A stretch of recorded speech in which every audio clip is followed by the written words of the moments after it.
Okay, we got some news stories to get out the way. A man dies after a fire breaks out at a home in Highland. Um, Basically, I start with the tragic stories first before getting to the most interesting.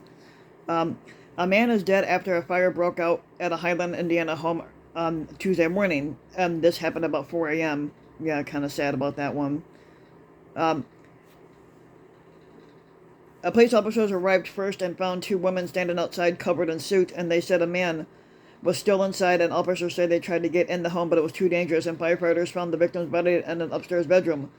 Now the cause of fire is being investigated, and they have not yet released what could have caused it. Um,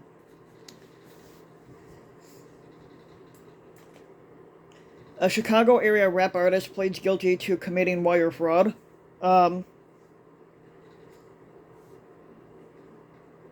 in Boston, Massachusetts, on March 8th of 2024, Joseph Williams, a 32-year-old from University on Park, Illinois, and he's known in the music industry as Joe Rodeo, Rockstar Rodeo, or just Rodeo, entered a guilty plea in the federal court in Springfield, Massachusetts for its involvement in a wire fraud conspiracy that impacted numerous businesses and individuals across the United States.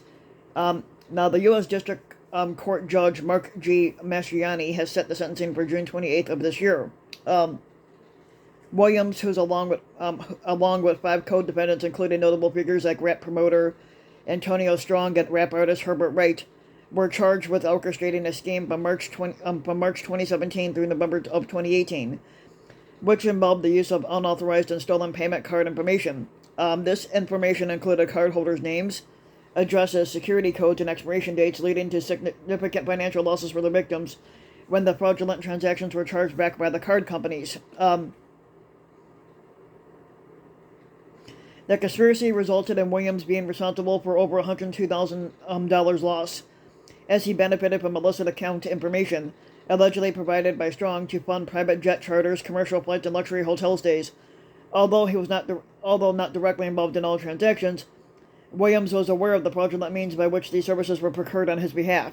Now, on January 11th of 2024, Herbert Wright was sentenced to 3 years of probation, and he was ordered to pay restitution and forfeiture amounting to $140,000 after pleading guilty to conspiracy to commit wire fraud and making a false statement to a federal official in July of 2023. And additionally, another co-conspirator, Demario Sorellis, had pleaded guilty to wire fraud conspiracy and awaits sentencing, and he's awaiting his sentence on May 28th of this year.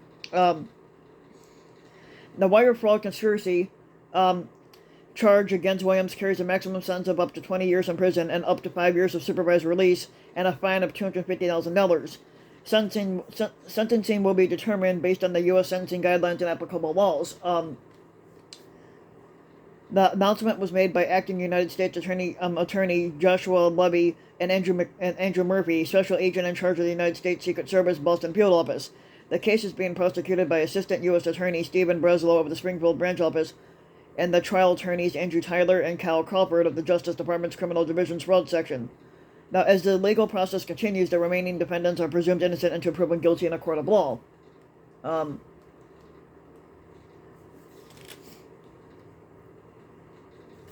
So there's that one. A man who got onto a bus carrying a knife was shot and killed. Obviously, sometimes this is Chicago. You know how fucked up Chicago is. A man with a knife was shot and killed on a CTA bus in Humboldt Park, in the Humboldt Park neighborhood of Chicago. Just after this happened on Tuesday night, just after 11 p.m. Witnesses told police a man was waving a knife while riding a bus in the 4400 block of West Division Street in Humboldt Park. When he came up to another passenger, the passenger then pulled out a gun and shot the man multiple times until he fell down. The man that was carrying the knife eventually died. CTA officials confirmed shots were fired aboard a westbound number 70 bus. CTA is investigating, and police are searching for the shooter. An Indiana man is sentenced to 57 years for murdering his 17-year-old neighbor who was missing for months.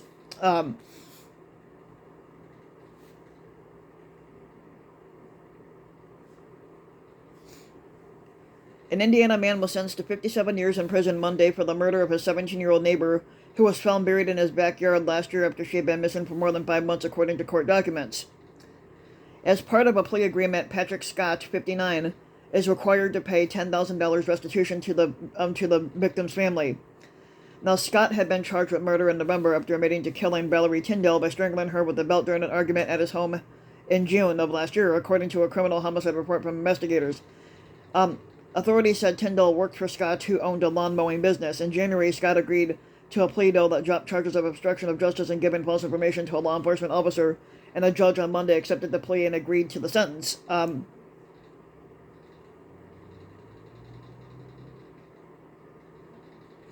Now, Tyndall's remains were discovered in late November in a box in Scott's yard. He told Rush County Sheriff's Office detectives that he strangled Tyndall on June 7th, according to authorities. And Scott said that he built a box the following day and put Tyndall's body in it after wrapping it with a plastic bag and then taping it, the report added. Orange fingernail polish, which is the color that Tyndall was last seen wearing on a social media post on June 7th, helped detectives to identify the girl. Now, Scott's attorney, public defender Brian Barrett, declined to comment when reached by news media stations on Monday. Now, one of them was CNN, and CNN has reached out to the Rush County Sheriff's Office and the Rush County Coroner for information on Tyndall's cause of death.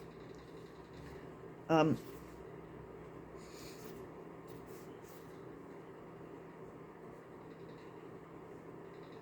bald eagle found in Indiana, suffering from lead toxicity, needs our help. And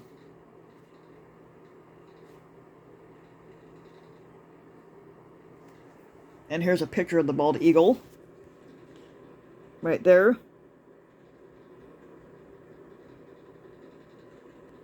Okay. A bald eagle was found in Indiana, is being treated by a wildlife sanctuary after the bird tested positive for lead toxicity.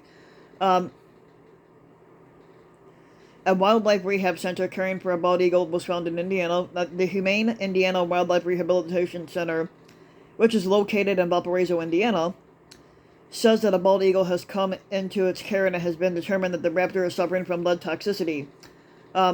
The Wildlife Rehab Center says the eagle was found about an hour southeast of Valparaiso in Culver, Indiana. It was here that the bird was seen sitting on a deer carcass where it had been for 3 days. While the eagle was distracted, a conservation officer with the Indiana Department of Natural Resources was able to capture and contain it. Once the eagle arrived at Humane Indiana Wildlife, it underwent a thorough exam. There was no evidence of broken bones or physical trauma, but the bird exhibited stiffness and limited wing mobility.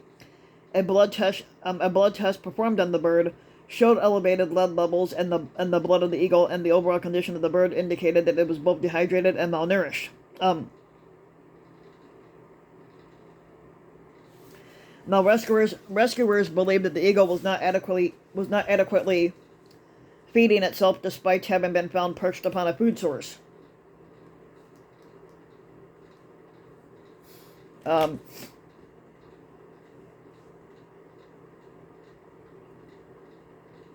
Now, to bring the eagle back to a state of good health, the Wildlife Rescue Center has begun a treatment known as something called chelation, a process that is used to remove heavy metals like lead and mercury from the bloodstream. In addition to the treatment, the inflammatory medications are being administered. And once the rescue team feels the eagle is healthy enough to endure sedation, X-rays will be performed. Now, they say that the road to recovery for the eagle is going to be long, but the rescue is hopeful that the bird will make a full recovery.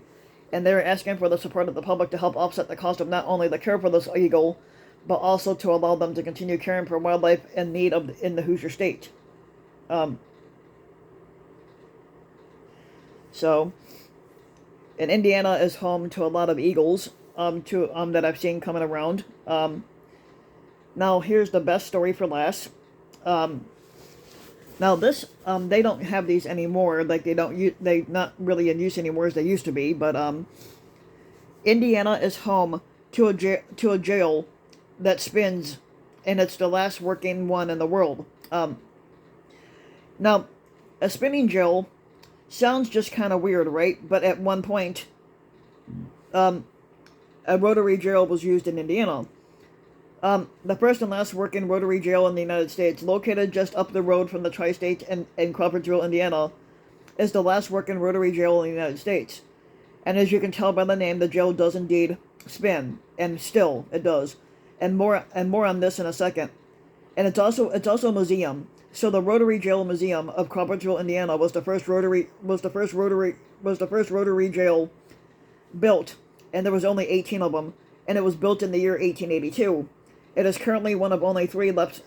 It's currently one of only three left still standing, and the only one in the Hoosier State that is the only one that is still operational and still being used.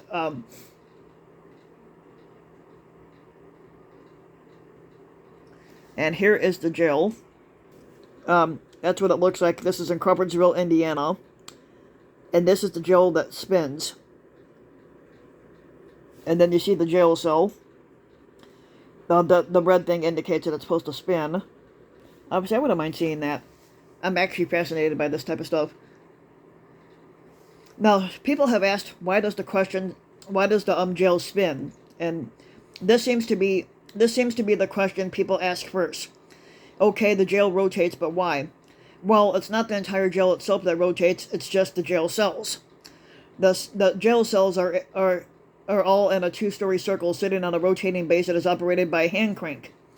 So if a prison guard needed a specific inmate, the cells would rotate until the inmate got to that specific, until the guard got to that specific inmate. The idea for a rotating jail was originally thought to be safer for the guards, as the rotating jail made it virtually impossible for the inmates to escape. But it also made it easier for fewer guards to keep eyes on inmates instead of needing several guards, because they could just rotate the crank to see each of the inmates. But it did cause a lot of major safety concerns. While in theory this sounds fine, but logistically, a rotary jail was a huge safety risk, not to mention a major fire safety hazard. Since there was only one entrance and exits to the cells for all of the prisoners to get out of the jail, it would have to be cranked to get everyone out. Now, due to the many safety issues, the rotary jail was immobilized in the 1930s due to prisoner safety issues. Now, the jail itself was in operation until the 1970s, but some inmates would end up with broken or even amputated limbs after getting caught in the bars of the rotating jail. Now, while the rotary jail is no longer in use as a jail, but is now a museum, and they offer tours daily. And that's like the best story for last. Like I said, if I could ever, when I get the time, I wouldn't mind seeing this. But if you like the video, give the video a like and subscribe to my channel, RBW King. You can also hit the notification bell if you want to be notified when a new video comes out. Make sure to smash that like and subscribe button for more videos like this. And leave a comment. Let me know what you think. And if you want to support my work even further, you can donate to my Patreon link, which you can find in the About section of YouTube. And for just a little as a few bucks a video a month, your donation can help go a long way. And thanks for listening.